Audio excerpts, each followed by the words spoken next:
Hey, my name is Farazi and today we're going to be discovering rule of law. Rule of law in a context of a state. First, we need to know the definition of rule of law to discover the state more.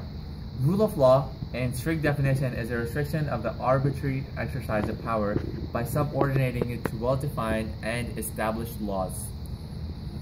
Let's explain it in a simpler version. Rule of law is also known as same law applying to everybody and nobody being above the law. So we're going to be discovering rule of law in context to a particular country which doesn't have the best explanation for rule of law, and that country is Pakistan.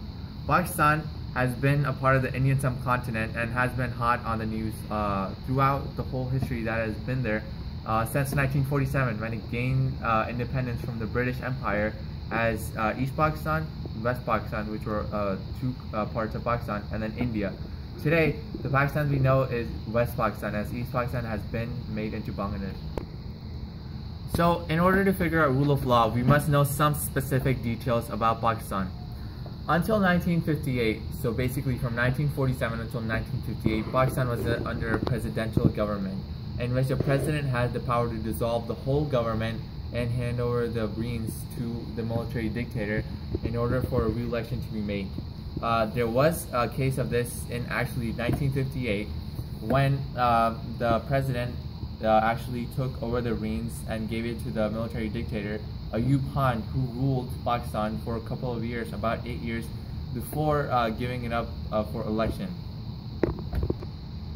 Since 1978, there has been a parliamentary government in which now the Prime Minister has authority to dissolve the whole parliament and the whole government, therefore taking democratic government out of the system and putting in a military dictator until further elections can proceed.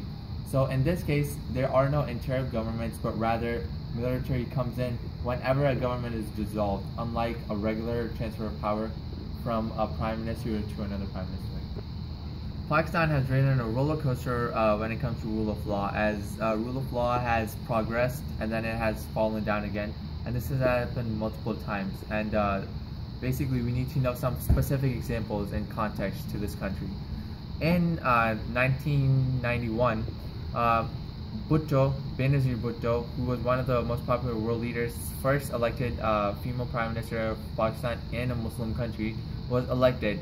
After the military dictatorship of General Zia-ul-Haq, the person who did a military coup over her father, Zulfikar Ali Bhutto, and also executed him, was over when he died in a plane crash.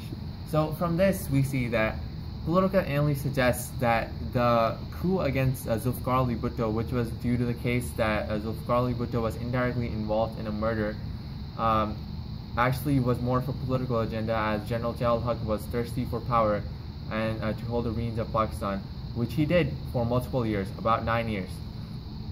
But then the situation got better, as there was a direct election in which Benazir Bhutto won with an overwhelming majority. Although that was there was one transfer of power from Benazir Bhutto to Nawaz Sharif, which was democratic, and the country was seen on going on a democratic process and going on a good road.